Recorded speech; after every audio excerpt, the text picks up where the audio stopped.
اعوذ باللہ من الشیطان الرجیم بسم اللہ الرحمن الرحیم۔ پہلی وحی آئی ہے اور حضور کے اوپر ایک دہشت کی کیفیت طاری تھی۔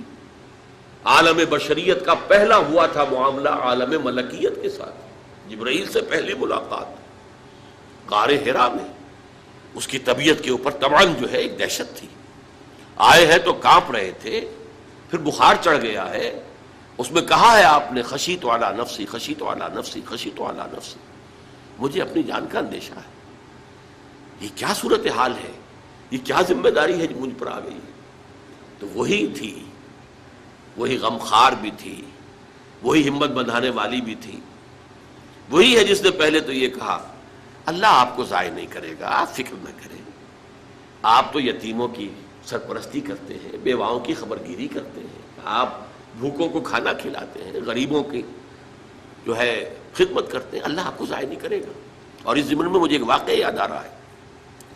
یہ واقعہ امام راضی نے نقل کیا اپنی تفسیر کبیر میں، اور یہ ہے آغاز وحی سے قبل کا واقعہ، کیونکہ حضور کی زندگی میں یہ جو دن آئے تھے 25 برس کی عمر سے لے کے 40 برس کی عمر تک، 25 برس کی عمر تک کی آپ کی زندگی بڑی مشقت کی زندگی رہی، بڑی محنت کی زندگی رہی، افلاس کی زندگی رہی، تنگ دستی کی زندگی رہی۔ عین بچپن میں آپ بھیڑیں بکریاں چراتے رہے، علی قراغیت، چند ٹکوں کے عوض، یہ حضور کے اپنے الفاظ ہیں، میں چند ٹکوں کے معاوضے میں اب بھیڑیں بکریاں چراتا تھا۔ پھر آپ ذرا بڑے ہوئے، اس لیے کہ ابو طالب جو ہے وہ بہت ہی مفلس انسان تھے، سرپرستی تو وہ کر رہے تھے، لیکن واقعہ یہ ہے کہ پرورش کی ہے محمد رسول اللہ نے خاندان ابو طالب کی، اپنی مزدوری سے، اپنی محنت سے، اپنی مشقت سے۔ پھر آپ نے تجارت کرنی شروع کی ملازمت کی شکل میں، تو یہ سخت دن تھے۔ وَوَجَدَكَ عَائِلًا فَأَغْنَىٰ، پایا اللہ نے آپ کو کہ آپ تنگ دست ہیں، تو اللہ نے غنی کر دیا۔ غنی کس طور سے کیا؟ حضرت خدیجہ سے شادی ہوئی 25 برس کی عمر میں، جو عرب کی متمول ترین خاتون، ان کی اپنی فرمائش پر یہ شادی ہوئی، انتہائی محبت کرنے والی۔ تو واقعہ میں آپ کو سنا رہا تھا کہ اس زمانے میں یہ 25 برس سے لے کر اور 40 برس کی عمر شریف کے مابین کبھی یہ واقعہ پیش آیا ہے کہ حضور ایک دفعہ کہیں نکل گئے مکے سے باہر، مختلف وادیاں ہیں، پہاڑ ہیں، پہاڑوں کے مابین وادیاں ہیں۔ ایک وادی میں آپ نے دیکھا کوئی قبیلہ آ کر پڑاؤ ڈالے ہوئے ہے، انتہائی مفلوق الحال، بھوک کی وجہ سے جسم سوکھ کر کانٹے ہوئے ہیں، تن پر کپڑے نہیں ہیں۔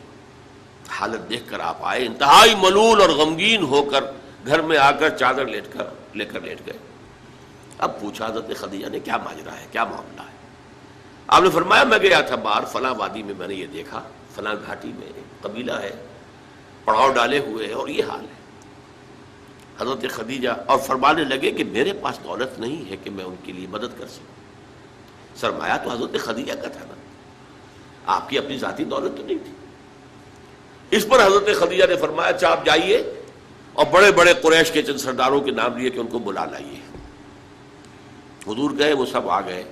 اتنی دیر میں اتنا بڑا ڈھیر اشرفیوں کا حضرت خدیجہ نے لگا دیا کہ جب حضور آ کر بیٹھے تو اس کے پیچھے چھپ گئے، اور پھر کہا ان سرداران قریش سے مخاطب ہو کر آپ سب لوگ گواہ رہے ہیں میں نے یہ ساری دولت محمد کے حوالے کی صلی اللہ علیہ وسلم، وہ جیسے چاہیں اسے خرچ کریں۔ تو ایسی بیوی جس نے ساتھ دیا، حضرت خدیجہ جو الصدیقۃ الکبریٰ ہیں، ان کے نام کے ساتھ کبریٰ اس لیے جمع ہوا ہے، صدیق اکبر، الصدیق الاکبر ہیں حضرت ابو بکر رضی اللہ تعالیٰ عنہ، الصدیقۃ الکبریٰ، جیسے حضرت مریم کے بارے میں آتا ہے قرآن میں کان امہ صدیقہ، تو اس امت کی الصدیقۃ الکبریٰ حضرت خدیجہ رضی اللہ تعالیٰ عنہا۔ تو یہ سب سے پہلے ایمان لانے والی بھی عورت ہے، یاد رکھو، مسئلہ سمجھو۔ کہتے ہیں نا سب سے پہلے ابو بکر ایمان لائے، اسی طرح ایک روایت میں ہے کہ سب سے پہلے حضرت علی ایمان لائے، اسی طرح ایک روایت میں ہے کہ سب سے پہلے حضرت زید ایمان لائے۔ تو معنی یہ ہے کہ مردوں میں سب سے پہلے ابو بکر ایمان لے آئے، اور بچوں میں سب سے پہلے علی ایمان لے آئے، غلاموں میں سب سے پہلے زید ایمان لے آئے، لیکن سب سے اولیت حقیقی جو ہے وہ سیدہ خدیجہ کو حاصل ہے۔ یعنی اسلام نے کتنی بڑی عظمت ہے کہ میرے نبی کی نبوت کی پہلی گواہ بھی عورت ہے. جو کہتے ہیں اسلام میں عورت کی گواہی کا اعتبار نہیں، یہ جاہل لوگ ہیں. حضرت ام المومنین امی خدیجہ رضی اللہ تعالی عنہ کو یہ اعزاز ہے کہ نبی کریم صلی اللہ علیہ وسلم کی بیویوں میں سے ان کو پہلی بیوی ہونے کا شرف حاصل ہے. جہاں وہ پہلی مومنہ ہیں وہاں وہ پہلی رسول اکرم صلی اللہ علیہ وسلم کی بیوی ہیں. یہ کوئی چھوٹا اعزاز نہیں ہے. اور جب تک حضرت خدیجہ رضی اللہ عنہا رسول اللہ صلی اللہ علیہ وسلم کے نکاح میں ہیں اور زندہ رہی ہیں، ان کی زندگی میں نبی کریم صلی اللہ علیہ وسلم نے دوسرا نکاح نہیں فرمایا. اپنے سے 15 سال بڑی عمر کے ساتھ اس طرح نباہ کیا ہے کہ آپ نے دوسرا نکاح تک نہیں فرمایا. نویں بات، حضرت ام المومنین امی خدیجہ رضی اللہ تعالی عنہا یہ وہ خاتون صحابیہ ہیں. حضرت ام المومنین امی خدیجہ رضی اللہ تعالی عنہا ہم ایمان والوں کی وہ ماں عورت ہے کہ جس سے حضور اکرم صلی اللہ علیہ وسلم کی اولاد اور آگے اولاد چلی ہے. گویا نبی پاک صلی اللہ علیہ وسلم کی اولاد کا سلسلہ جو قیامت تک چلے گا وہ حضرت خدیجہ رضی اللہ تعالی عنہا سے ہے. حضرت خدیجہ کی بیٹی زہرا، پھر زہرا سے آگے اولاد چلی ہے. نبی پاک صلی اللہ علیہ وسلم کی ساری اولاد سوائے ایک بیٹے ابراہیم کے حضرت خدیجہ سے ہے، اور آگے جو اولاد چلی ہے وہ بھی خدیجہ کی اولاد سے اولاد چلی ہے. تو یہ بھی ان کا اعزاز ہے.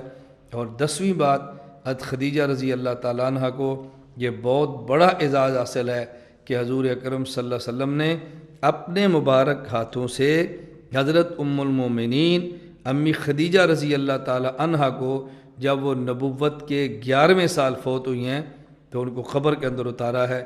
اس سے بڑا اعزاز کیا ہو سکتا ہے کہ زندگی بھر کوئی خاتون نبوت کے رکاع میں رہی ہو، نبوت کے مکان میں رہی ہو، نبوت کے بستر پہ نبوت کے ساتھ آرام کیا ہو، اور آخری وقت جب قبر میں آرام گاہ کے لیے گئی ہوں تو اسی شوہر کے ہاتھوں، نبوت کے ہاتھوں وہ قبر کے اندر اتریں. یہ بہت بڑا اعزاز ہے. اللہ ان سے راضی ہے. اللہ مزید ان کے درجات بلند فرمائے. قربانیاں اللہ نے قبول فرمائی ہیں، اللہ اس پہ مزید ان کو انعامات جنت. کیسے قدر کی؟ حضرت عائشہ فرماتی ہیں کہ حضور صلی اللہ علیہ وسلم گھر میں داخل ہوں تو خدیجہ کا ذکر، گھر سے باہر نکلیں تو خدیجہ کا ذکر، بیٹھیں تو خدیجہ کا ذکر، اٹھیں تو خدیجہ کا ذکر. تو سوق نے تھوڑی سی طبیعت میں اثر آئی جاتا ہے، کہنے لگی ہم تھوڑی کو، میں نے ایک دفعہ کہہ دیا رسول اللہ وہ بوڑھی خاتون آپ کے دل و دماغ سے نکلتی نہیں. انتقال ہو چکا تھا خدیجہ کا، عائشہ کی شادی تو خدیجہ کی بہت بعد ہوئی ہے. تو کہا کہ آپ کے ذہن سے نکلتی نہیں، حالانکہ آپ کو ان کے بعد اللہ پاک نے بہت اچھی ازواج سے نوازا ہے. اس کے بعد آپ نے کئی نکاح فرمائے اور بڑی اچھی ازواج آپ کی آئی ہیں. اس پر حدیث میں آتا ہے کہ آپ صلی اللہ علیہ وسلم غضبناک ہو گئے اور آپ کے پیشانی پر جو بال تھے وہ کپ کپانے لگے، اور آپ نے فرمایا کہ خدا کی قسم ہرگز نہیں، اور خدیجہ سے بہتر بیوی اللہ نے مجھے کوئی نہیں تھی. اور کہا کہ وہ میرے ساتھ اس وقت میرے اوپر ایمان لے کر آئی جب لوگوں نے میرا انکار کیا. اس نے اس وقت اپنے مال سے میری دلجوئی کی جب لوگوں نے مجھے محروم کرنے کی کوشش کی، اور اللہ جل شانہ نے اس کے پیٹ سے مجھے ساری اولاد دی.